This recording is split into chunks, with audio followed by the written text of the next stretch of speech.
105.9 Academy FM. The sound of Folkestone. Folkestone has applied to become a Mary Portas pilot town as part of a government scheme to provide a share of £1 million fund to be split between several towns. I spoke to MP Damien Collins' PA James Alexander and Town Centre Manager John Barber to find out what is involved and why Folkestone is applying. It's the possibility of bidding for some funding which the government has put aside. It's £1 million, and 12 towns are going to be allocated money in order to pilot some of the Mary Portas ideas in their town. We've applied, and we've applied for 80,000 funding in order to support the things that we would like to do in the town, including improving the empty shops, doing something with the empty shops, and the whole range of other things which the town team, which we put together, have decided we need to look at. So it is to improve our town, increase footfall, and help the citizens of the town have a better town at the end of the day. So why have Folkestone chosen to apply? Gosh, why did we apply? Well, because if there's a chance of any funding to help us to do things that we want to do, then it seems nonsense not to go for it. Damien Collins, actually the MP, was the one I think that sort of rather pushed us into doing so, and as Town Centre Management we wanted to do something, but we didn't know who the partners were going to be. But through Damien Collins' office we brought together a fantastic team. £80,000 is what we've decided to apply for four or five specific areas which are in the bid. James, for the bid, what exactly are we putting forward? We've got a variety of things, all innovative ideas, things we haven't really tried before, such as the Made in Folkestone Festival, because one of the things about where we live is that not everyone knows who or what is made in Folkestone. And so this will be an opportunity to showcase that and get people buying local produce, seeing what there is, and just generating more of a local marketplace. We've also got an idea for an online high street, which would tie in with a town centre app, so that people will be able to use their smartphones and see what shops have on offer and their websites and so on, and plan their shopping trips, if you like.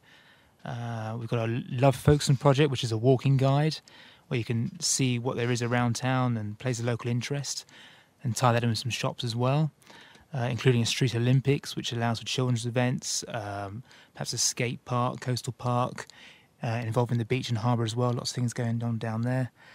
And generally just hoping to bring people closer together, so closing the town centre, make it more of a go-to destination in general, encourage startups to come in and make use of some of the empty shops we've got, so that they can also receive advice from the local banks and the Chamber of Commerce, and generally just provide a big uplift to the area.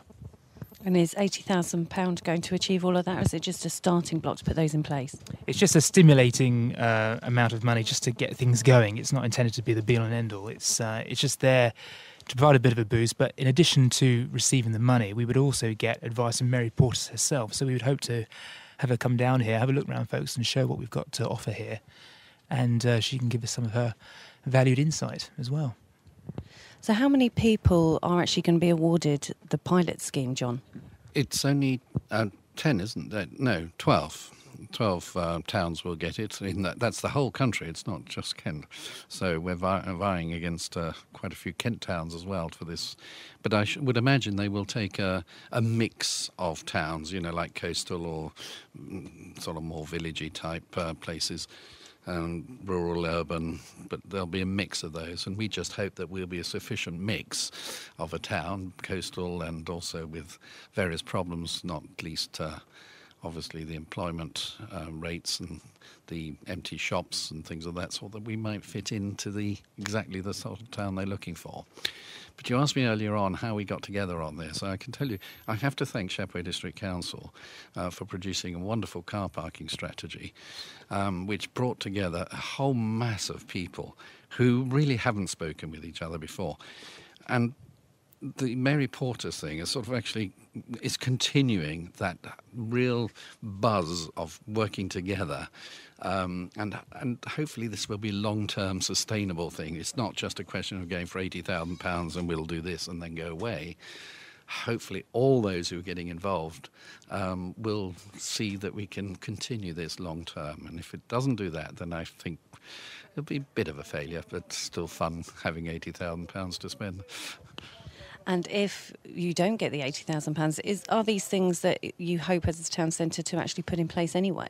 Some of those things we could do. Obviously, we have to find funding from other sources, and fortunately, we have Shepway District Council and Folkestone Town Council who are always looking to helping the businesses in the town in one form or another, and laying on events and moving forwards on that. But we've also been lucky, again, thanks to the MP, getting people like Google to come in to provide free services, and we could probably get a little bit more of that, even using the View London group down in Tontine Street. That's Josh DeHaan's team, who produce guides for London, etc. And I'm sure they will provide quite a lot of free help.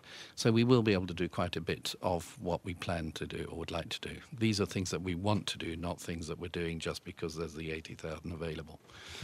And how can the community get involved with what you're doing? Can they come forward with ideas, either if you get awarded the sum of money or if you don't?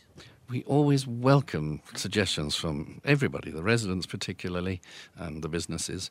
We've carried out a series of surveys, and there's one going around at the moment for the residents to let us know what they find pleasant about the town, the sort of things that they would like to see in the town, the sort of things that they would like not to see changed in the town, and so on.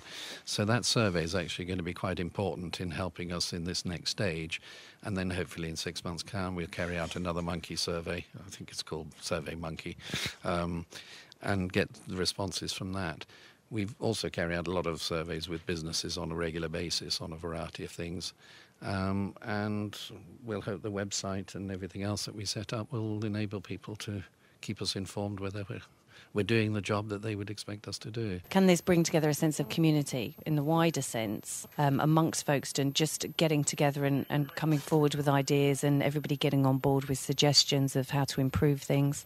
Yes, absolutely, because part of the problem is shoppers, people who live in Folkestone, don't shop necessarily in Folkestone all the time. So we want to keep more of those shoppers in the town centre, and the more time they spend in the town centre, the more they'll do other things, not just shop. But part of what we have in mind is providing activities, leisurely things to do, just make it a hub, a place where people can come to. So it's not purely just going in for the shops, but it becomes a meeting point, a meeting place for lots of different people from around the town.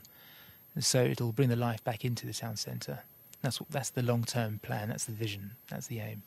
The Step Short project is also supporting the Mary Portas pilot application and was created to commemorate all the men that served in the First World War and to remember those who did not return. As part of the project, Step Short want to commemorate the Road of Remembrance and the many millions of troops that marched down the road to go to the Western Front to serve for this country. I asked Dan Berry, Vice Chairman of the Step Short project, how it will be involved and how the project can benefit Folkestone.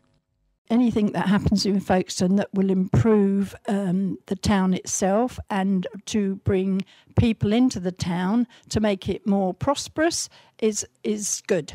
The Step Short project hopefully will bring many visitors in, because 300,000 visitors go across to Ypres every year, and that's just Ypres we're talking about. We want those people to come here. 45% of that 300,000 come from over here. So people who don't know about the Road of Remembrance and the significant part Folkestone played in World War I need to be alerted to the significance of Folkestone. Folkestone, during World War I, had many people from other countries come over to Folkestone. For example, we had thousands upon thousands of Belgian refugees on the day after the war broke out. We also had 40,000 Canadian troops staying over here, and we had a Chinese work camp just set under the hills just behind me where I'm sitting now. So there were many groups of people from other countries that helped serve in that World War and was significant to Folkestone at that time. And how would such a pilot scheme benefit Folkestone and boost the town? I think Folkestone has to change. You're not going to have the pork butcher in the high street like we used to have years ago. The big outlets now of doing everything. I think Woolworths suffered that. And I was a member of the Woolworths team for many, many years until I retired. So, you have to move with the times. You can't go back. You have to bring in new things and adjust what you're doing now. Is there anything specifically that you think would help boost Folkestone as a town centre?